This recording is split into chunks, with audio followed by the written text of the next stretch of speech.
rendición de cuentas.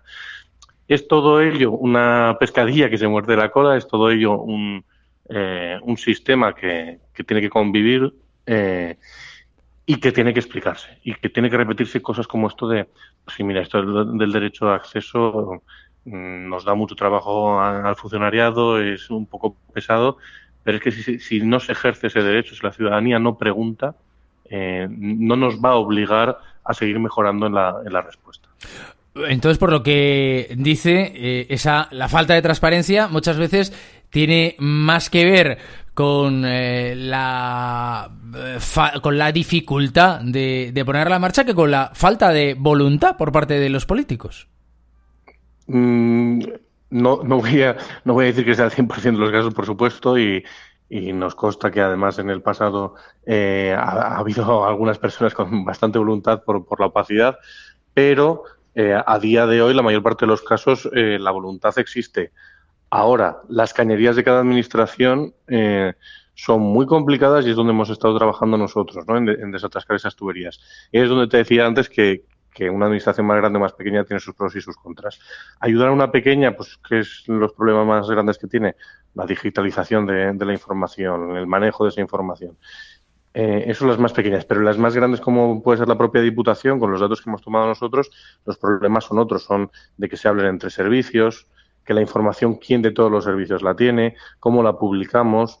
Y ahí, por ejemplo, hemos hecho muchísimo trabajo, pero yo no me escondo diciendo que queda mucho por hacer. Es decir, el portal de transparencia de la Diputación tiene una cantidad de información brutal, pero es muy poco trabajable. Yo alguna vez que algún compañero tuyo me ha dicho, bueno, estoy buscando no sé qué información para un artículo, y he dicho, pues si la tienes en la página web.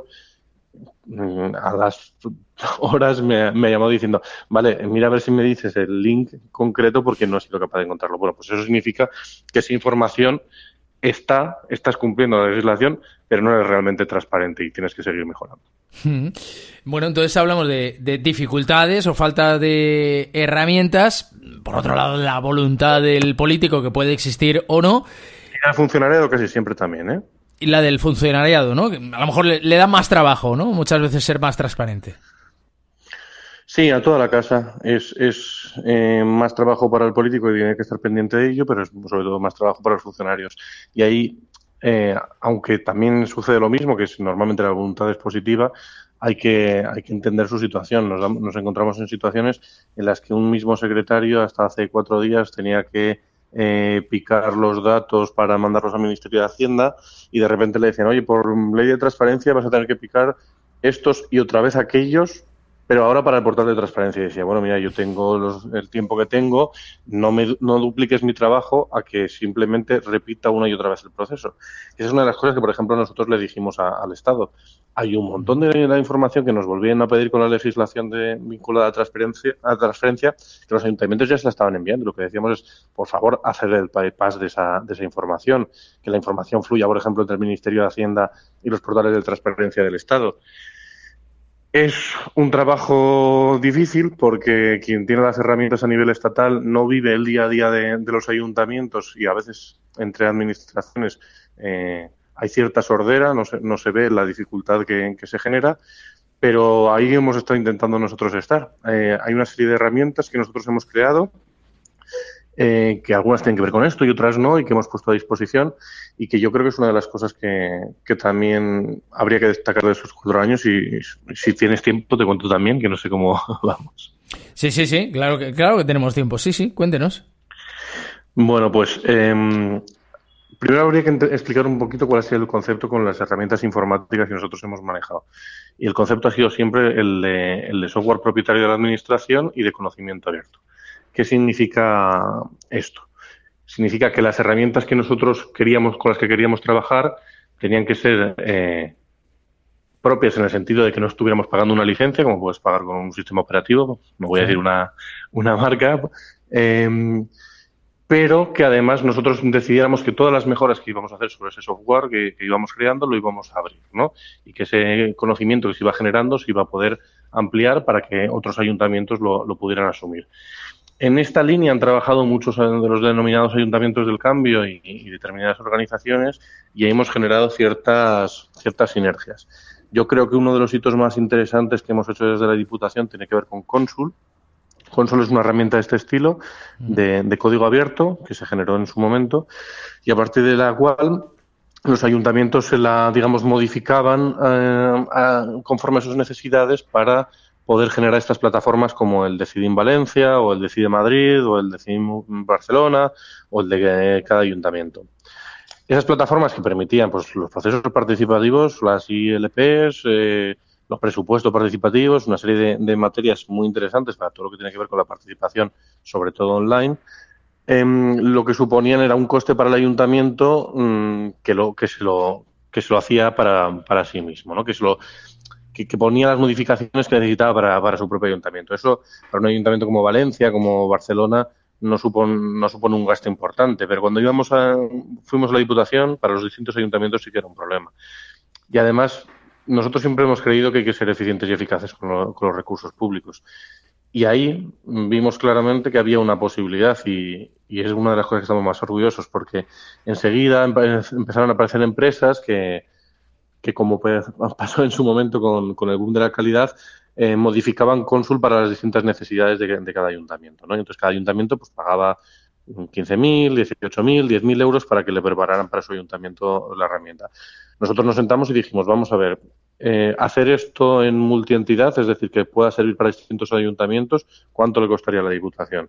Pues no recuerdo ahora mismo si eran 50.000, 60.000, es decir, 3-4 veces más que si lo hiciera un ayuntamiento. Pero es que si lo hacemos resulta que lo podemos poner a disposición de los 260 municipios de la Diputación. Más aún, podríamos ponerlo a disposición de abrirlo aún más y que entrara más gente. Y eso es una de las cosas que hemos hecho, es uno de los casos de éxito también que hemos tenido en estos 4 años y que, por ejemplo, la gente de Madrid reconoce a menudo, aunque ellos han recibido un premio de la ONU vinculado a su trabajo con Consul. Una de las cosas con las que trabajamos con ellos es esto, ¿no? Porque ellos en algún momento también se lo plantearon para toda la Comunidad de Madrid. Nosotros hemos sido pioneros en ese sentido, ¿no? Con un gasto superior al de una ciudad, pero muy inferior a lo que sería la suma de todas ellas, hemos podido poner a disposición a todos los ayuntamientos y ahora mismo, si no me equivoco, creo que estamos en torno a 10, 12 ayuntamientos que ya lo están utilizando a través de la Diputación y la idea es que vayan sumando. A lo largo de esta entrevista ha hablado usted muchas veces del derecho de participación y ha dicho y recalcaba siempre que es un derecho que si no se ejerce se pierde. ¿Tiene usted la sensación de que se está perdiendo en muchos casos? Se lo digo porque por este programa han pasado muchos alcaldes. Sabe que, bueno, pues en la mayor parte o en un número muy importante de ayuntamientos, pues se ha implementado a lo largo de la última legislatura los presupuestos participativos y bueno, ellos lo cuentan en antena, pero cuando se apaga el micrófono muchos dices, es que en mi pueblo no participa nadie. Esto es verdad. ¿Esto está pasando? Yo creo que aquí hay que hacer un poco de pedagogía, ¿no? Porque a veces, según los números que se dan, puede haber gente que considere, ostras, no ha participado ni Dios en esto. Y a veces hay que hacer un poco de pedagogía de qué significa y que igual sí que es más representativo de lo que parece a cierto grado de participación. Ahora, es verdad que venimos de una cultura de poca o nula participación, y eso no cambia de la noche a la mañana. Es decir, una sociedad no pasa de no tomar decisiones a acostumbrarse a que de vez en cuando entra en su ordenador, ve una serie de propuestas y decide sobre ellas. Eso no pasa de la noche a la mañana. Es decir, mi impresión es que irá mejorando. De hecho, los datos en varias ciudades así lo demuestran, ¿no? No de una forma exponencial ni mucho menos, pero sí que poco a poco se va consolidando. Pero yo creo que el problema aquí tiene más que ver con el hacia dónde vamos y los riesgos. Porque es muy cierto que ha habido un boom de la participación, que digamos que ha habido esa sensibilidad por mucha gente de que se trabajara de forma participativa muchas de las políticas públicas y eso hay que ponerlo en valor. Pero se ha pensado también que la participación la puede hacer cualquiera. Es decir, que solamente es reunir a la gente y vamos a ponernos a hablar. Y de esa manera se frustran muchas expectativas también. Yo he contado muchos casos de procesos de ese estilo, ¿no? De sin una metodología adecuada, sin un acompañamiento adecuado, intentar tomar decisiones conjuntas sobre una determinada cosa, que esa cosa se lleve a cabo, que acabe fatal y que luego ni las personas que lo habían propuesto, lo habían trabajado, se hicieran responsables. Incluso cuando el grado de participación había sido alto, ¿no? Claro, eso tiene que ver con la metodología que has seguido para la misma. No puede valer lo mismo un proceso en el cual te digo, vamos a decidir cómo va a ser la plaza del ayuntamiento y vamos a sentarnos todos y cada cual va a decir su idea, las vamos a juntar y luego vamos a votar y punto, que vamos a hacer esas reuniones, pero lo vamos a hacer con un técnico municipal, que va a ser un arquitecto, que va a decirte qué cosas son viables y qué cosas son inviables, qué cosas cuando las veas van a quedar bien y qué cosas puede que te parezcan bien en la teoría, pero luego en la práctica no. Y sobre todo, esta generación de consensos, esta generación de acuerdos, esta generación de participación, porque se dan muchos casos entre los grupos de personas, pues 3 personas hablan por encima de los demás y el resto se queda mirando. O personas que saben mucho, pero se quedan escuchando, como otras que no tienen ni idea, hablan mucho sobre determinados temas, se cansan y se van. Entonces, la participación debe ir acompañada sí o sí de profesionales, porque el riesgo además es muy grande. Si tú realizas un proceso participativo en un ayuntamiento mediano o pequeño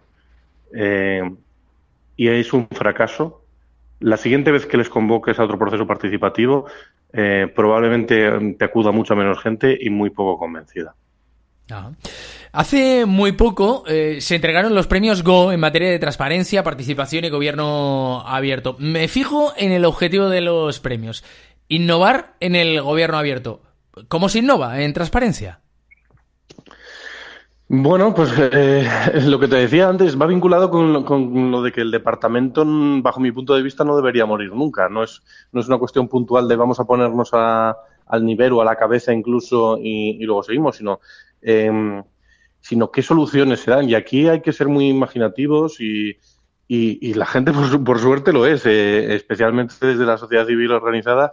Se es mucho y de hecho cada vez hay más trabajo también a nivel, digamos, académico. Las universidades están continuamente formulando nuevas vías de participación, nuevas formas de transformación, nuevas formas de tratamiento de la información. Yo aquí siempre pongo, por ejemplo, una cosa que yo en concreto no sé muy bien cómo habría que resolverla. Vamos a pensar en el Ayuntamiento de Valencia, la información que da sobre el presupuesto, ¿de acuerdo? Sí. Y dices, yo quiero que sea tratable y que sea de verdad algo transparente y que sea entendible. Entonces, voy a coger y voy a tratar esa información para que me salga en quesitos, que me salga en porcentajes, que me salgan gráficas, cosas muy visuales. Ya, lo que pasa con eso es que del dato en bruto a esas gráficas hay un tratamiento de los mismos. Y quien trata los datos siempre va a poner su sensibilidad, vamos a decir. Es muy difícil que quien trata los datos no tenga su propio sesgo y que no vea importante ciertas cosas que igual no lo son o al revés. En ese sentido, ¿quién debe hacer ese tratamiento de los datos? Pues ahí probablemente es un campo para innovar. Yo ahí la respuesta que siempre intento dar es que, o la que yo me he dado a mí mismo y que creo que es la correcta, es nosotros debemos hacer ese tipo de cosas. No debemos ir demasiado allá, porque cuando intentas ir demasiado allá en dar respuestas cortas a información muy compleja, acabas dando respuestas cortas de lo que quieres decir, pero sobre todo que es un papel fundamental la gente que trabaja el periodismo de datos. Y para eso tú lo que tienes que conseguir es que tus datos en bruto estén bien organizados y sean muy fácilmente tratables. Ahí en algún momento también trabajamos con la Unión de Periodistas para intentar seguir en esa línea, ¿no? De ver qué forma se puede trabajar. Hay grandes periódicos, especialmente a nivel estadounidense y el mundo anglosajón esto lo tiene muy trabajado, nosotros menos, pero empieza a verse como poco a poco esto despunta. Yo creo que en Valencia Plaza, por ejemplo, sí que estáis trabajando algunas cosas en esta materia y yo creo que ahí va a ser una revolución. Va a ser una revolución porque la información que se puede llegar a tratar con las máquinas superpotentes que hay a día de hoy pueden darte respuestas que pueden ser una imagen mucho más fiel de la realidad de lo que creemos y de lo que seguramente nos hayamos hecho con otro tipo de preguntas que en principio podrían parecer más simples. Bueno, yo para terminar le quiero preguntar por sea usted transparente.